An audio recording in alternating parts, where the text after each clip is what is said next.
किए तुम्हें देवी भीति व्यस्त परी लागुछ तुम वस्त्र अलंकार परिधान लगुची बेस बड़ लोकर बहु परी पुणी प्रभु को दरबार में एमती व्यक्ति व्यस्त किसी आसन्न विपदर सम्मुखीन है न तो दया करे देवी बिना संकोचरे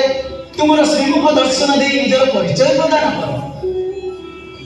कथा दउछि जदि तुमर किछि विपद था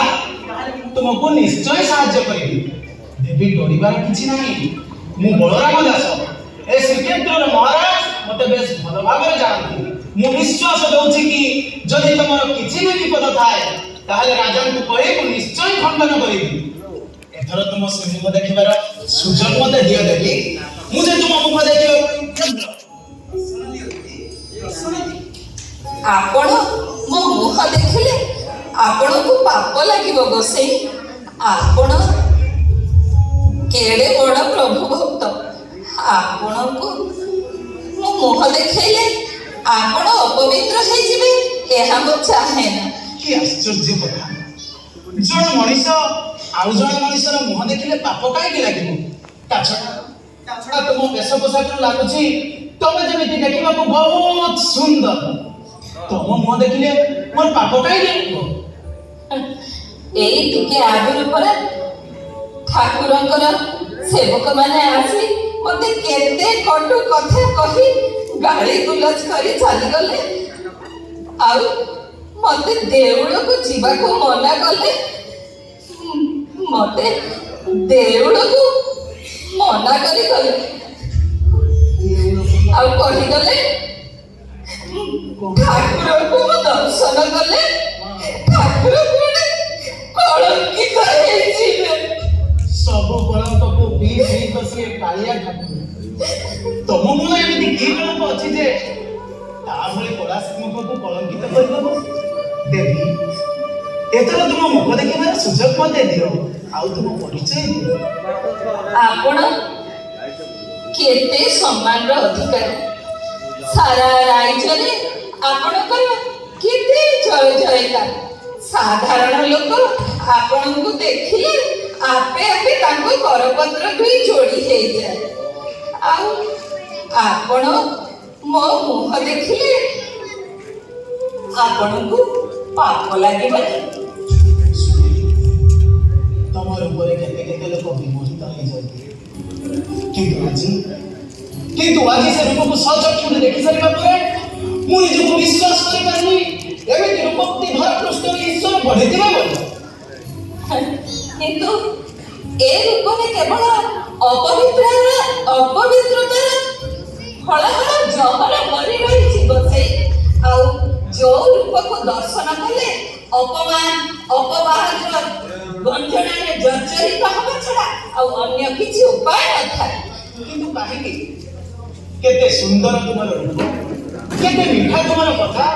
सेठी कोनी हळाहळ जहर असंभव यह संपूर्ण असंभव संभव बसे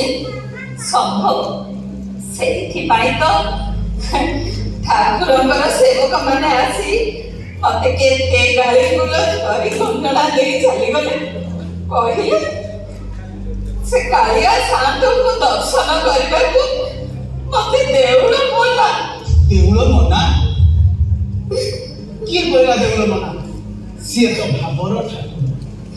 ताकू जे जो भाबरे भाबी थाए सिए ताकू सेमिति दर्शन देई ना तमे देखिबो प्रभु तुमको निश्चय दर्शन करे केनी दर्शन देबे एही के आगु परा सान ठाकुरंकर सेवक माने मते किछि गाली देई गले आउ मते कहि गले देउड़े पाद देले देउड़ स्नान କରିବାକୁ ପଡିବ ଆଉ ମୁଁ ପଡେ କାଳିଆଙ୍କୁ ଦର୍ଶନ କଲେ ସେ ଅପବିତ୍ର ହେଇଯିବେ ମୁଁ କେମିତି ଦର୍ଶନ କରିବି ପ୍ରଭୁ ମୁଁ କେମିତି ଦର୍ଶନ କରିବି ଯେଉଁ ଠାକୁର ପାଖରେ ବଡ଼ ସାନ ଉଚ୍ଚ ନିଚ ଧନୀ ଗରିବର କୌଣସି ଭେଦଭାବ ନଥାଏ ଏମାନେ କାହିଁକି ଏମିତି ଏକ ପାଚେରୀ ତିଆରି କରୁଛନ୍ତି ତାହା ମୁଁ ଜାଣେ ନା ହେଲେ ସେ ପାଚେରୀକୁ ମୁଁ ସବୁଦିନ ପାଇଁ ଭାଙ୍ଗି ଦେବାକୁ ଚାହେଁ ଯଦି ମହାପ୍ରଭୁ ଏ ତୁଚ୍ଛ ବଳରାମ ଦାସକୁ ନିଜର ଭକ୍ତ ରୂପେ ଗ୍ରହଣ କରିପାରନ୍ତି, ତେବେ ଗଣିକା ଯମୁନାକୁ କାହିଁକି ନୁହେଁ? ଏ ପ୍ରଶ୍ନର ଜବାବ ଦବ କିଏ? ଏ ପ୍ରଶ୍ନର ଉତ୍ତର ସେଇ ଦେବେ ଯାହାଙ୍କ ପାଖକୁ ଯିବା ପାଇଁ ଆଜି ଏତେ ବଡ଼ ବାଛନ୍ଦ ତିଆରି ହେଇଛି।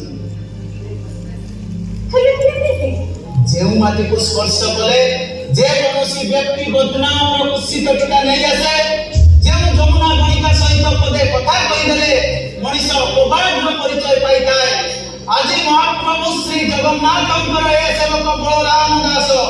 ଏଇ ଯମୁନା ଗଣିକା ସହିତ ଜଳଙ୍ଗ ସାହି ଯିବ ଆଉ ତା ସହିତ ରାତି ସାରା କଥା ହେଇ ପ୍ରମାଣ କରିଦେବ ଯେ କାଳିଆ ପାଖରେ ଭେଦଭାବ କିଛି ନାହିଁ।